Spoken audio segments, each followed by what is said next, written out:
रखते हैं, लेकिन आप ये जो मैसेज डाल रहे हो ना कि बीजेपी की कार्यकाल में ना तो जवान सेफ है ना ये है। सर मेरी पोस्टिंग 2006 में J&K में थी, कुपवाड़ा में। वहां पे बॉर्डर पे एक रूल था, no first fire no more than 11 NM, यानी कि जब तक पाकिस्तान की तरफ से एक भी फायर नहीं आ जाता तुम कोई फायर नहीं करोगे। नो मोर देन 11 MM मतलब वो हमारे ऊपर RPG चलाएं, मोटरार चलाएं, कुछ भी चलाएं, हम 11 MM से ऊपर का राउंड नहीं चला सकते थे वहां पे।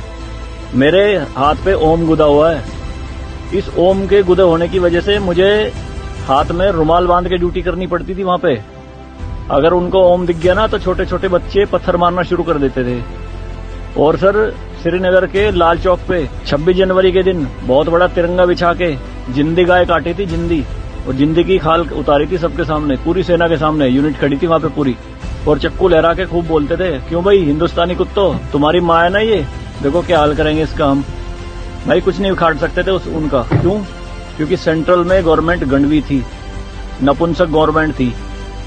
हमारे सर पे चौकी बना ली थी उन्होंने, जो LAC है ना, LOC, उस पे बिल्कुल वहीं 50 मीटर के दायरे में। और रात में बड़े बड़े स्पीकर पे माइक पे बोलते थे पाकिस्तानी रेंजर्स, अरे अपनी बहनों के एक रात के लिए हमें दे दो, क्या हुआ हिंदुस्तानी नपुंसको, चलाओ गोली। कुछ नहीं कर सकते थे उनका। 2014 में जब गवर्नमेंट चेंज हुई तो सेना अध्यक्ष बिपिन रावत साहब जब उनसे मिले तो उन्होंने बताया कि बॉर्डर के हालात खराब है सर, छूट नहीं है जवानों को कुछ भी। तो PM मोदी ने कहा था कि छूट मेरी तरफ से पूरी है, मैं नहीं जाऊंगा वहां लड़ने, तुम जाओगे। आज की डेट में आप मुझे एक भी चौकी बता दो अगर वहां ढूंढने से मिल जाए। दूरबीन लगा के देखनी पड़ती है पहाड़ों में, वो भी बंकरों में है अंदर, सारी लगा दी उन्होंने तोप उड़ा के। शांति काल में आप 155 MM की बोफोर्स टाइप की तोप नहीं चला सकते, UNO का रूल है। लेकिन 2014 में ये बोफोर्स भी चली J&K में पाकिस्तान की तरफ चौकी उड़ाने के लिए। तो सर ये मत कहिए कि बीजेपी के कार्यकाल में जवान मर रहे हैं, ये हो रहा है।